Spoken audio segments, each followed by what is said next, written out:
I went to a farm and did za. Remember when I said I was going to Iowa? That wasn't a lie. A month ago, I packed my bags with every prized possession I own, and then, boom, I landed in Iowa, where Roman, the cutthroat, bone-smashing big back, picked me up and drove me to the corn farm. Now, here's the kicker about the state of Iowa. They don't got legalized za. So I'm in the car sweating profusely, twiddling my fingers and blushing a little bit like, Roman, how are we gonna get this stuff? How are we gonna do it? But he reassured me he had the method. He looked me up and down and said, don't worry, I have the methods, which I found very reassuring. So we pull up to the farmland and do a few days of farming. I don't know a thing about farming, so when they do they work, I just stand idle like the red Lego guy. But then the day came. The day Roman would show me his methods and we could have fun and play with each other. He brings me to his uncle's house on the farm and we acquire gummies via the cutthroat unk method. Roman's uncle gave us the hookup. We pay our thanks to Mr. Cutthroat Unk for bestowing us gummies and tiptoe out the front door, just in case the police heard our footsteps. But once we securely took the package back to our place on the farm, it was time to get freaky. The average human being would probably think the only thing to do in Iowa at night is get eaten by monsters in the cornfields and visit the Field of Screams. But I'm not the average person, and I had a plan. You see, farms have these little vehicles called mules,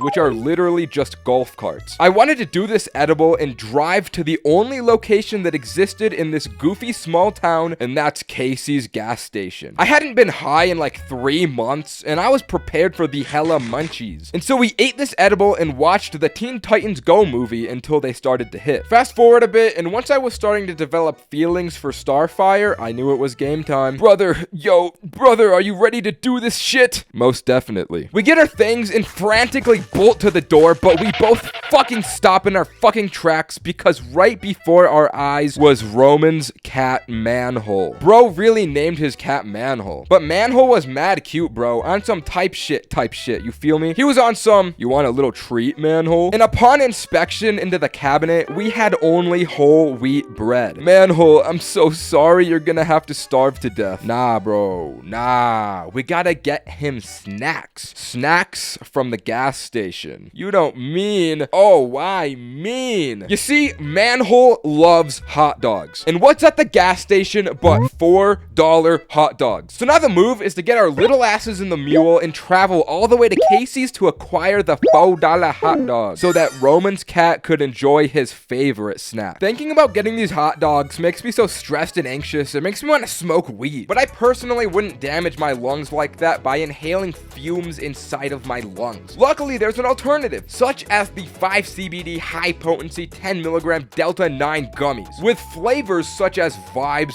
Chill, and Surge. All perfect for if you want to vibe, just chill, or get a surge on, baby. And I know what you're thinking. Oh, I really want this, but it's from the internet. This could be sketchy. It's not. 5-CBD absolutely ensures top quality because every gummy is legally compliant and safe. Not to mention way more discreet than smoking or vaping. You can just pop one of these bad boys in your mouth and they taste delicious. Oh my lord, the flavor. And the convenience of having a delivery man bring it right to your door is so convenient. And you today, as long as you pay shipping, can get a free $40 bottle delivered to you. In boy math terms, we would say this is pretty much like making $40 by getting this, although you aren't really doing that. So click the link in the pinned comment and description and get that sweet good stuff today. Must be 21 years or older to order. The two of us say a heartfelt goodbye to Manhole as we hop in the mule and begin our travels. The nearest gas station was like 15 miles away, and the mule only goes about 30 miles an hour, but I wasn't about to drive this thing at top speed. That sounded scary. So we had about an hour-long journey through the dark, desolate corn and soybean fields to get this hot dog. And let me tell you, when you're off the unk gummy in the pitch black darkness, it makes you think skinwalkers are about to abduct you. It's straight up like a liminal space. When I say it's all corn and soybeans, I mean it. The terrain is Minecraft super flat with miles of farmland stretched out as far as you can see. There'd be an occasional farmhouse we'd pass, but the only thing to really focus on was the windmills that would flash red lights at you all in unison. I straight up thought supernatural entities were about to eat me alive and stop me from getting my hot dog. This shit was getting to my head until Roman was like, you wanna listen to some music? Oh yeah, bro, what do you wanna listen to? And he plays the goofiest banjo tunes I done ever heard in my life, but something about them put put my mind at ease. We felt like real farmers with this stuff playing. And after a bit of driving, I happened to spot something with my little engorged eyes. The mule came to a screeching halt, and I'm like, bro, do you see that? No. Look, right there. Look, right there. And Roman's gross jaw fell to the ground because what we had just run into was some weed lying on the ground just asking to be stolen, which sounds far-fetched, but I'll get to it. Now, the two of us have an IQ of 140 combined. And I didn't realize this wasn't actually weed. It was a marijuana plant which grows as like an invasive species or something. You can't actually smoke this stuff and get high. But again, combined to 140 IQ. Oh my god, there's no fucking way, bro! We gotta steal this shit. We need every last bit. So we start pulling the weed out of the damn soil and loading the mule up with it. We were driving away with plants hanging out the sides of the doors thinking we just hit the jackpot. I start doing a little bit of trolling like, you know, Roman, if you eat those things, you'll get a little bit high. That's how edibles work. Holy dude,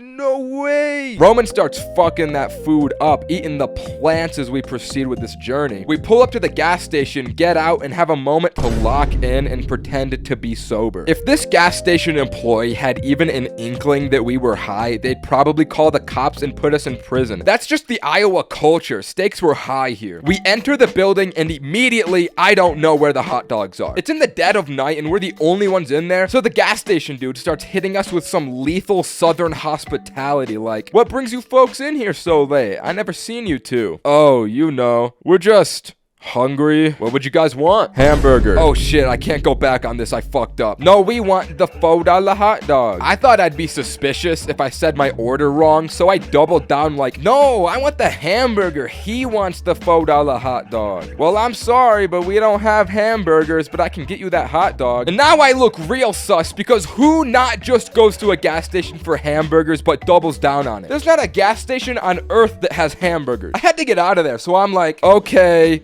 I'm gonna go look somewhere else, which sounded like I was gonna leave, but I was just going to the candy aisle while Roman got the hot dog. And looking at those chocolate bars, I felt myself going non-verbal and feeling paralyzed. But something about them made me laugh. The Hershey's made me start chuckling to myself because I was thinking about Mr. Beast Feastables, and I thought it would be really funny to ask the guy if they had Feastables. I wasn't about to actually do that, but I did text Roman, bro, what if we asked for Mr. Beast Feastables? And then from the other side of the gas station, I hear, yo, do you guys have the Mr. Beast chocolates? And I start holding my face trying not to laugh. I looked like a psychopath. I didn't think he'd actually ask on my behalf. So as Roman gets that hot dog and leaves, I follow behind before this dude stops me like, you didn't want anything? And I couldn't talk at this point. I was cooked. So I just gave this guy a cheeky smile as we both just walked out. He probably thought that we just robbed him because as soon as we got out, we both just sprinted right back to the mule. All of a sudden, I get a phone call from my big dog Roderick and I reject that shit immediately and whip the mule back to the farm. And overall, I'd say that interaction was like a 3 out of 10. But now we finally had the hot dog and we were on our way to give it back to Manhole. Roman had to put his banjo music back on to regulate our nervous systems from the gas station incident. And halfway through the drive home, we had something happen that didn't happen on the drive there. We started to see headlights approaching us on the road. This was the first car we've seen and I thought, it's the fucking police. This guy called the fucking police on us. Dude,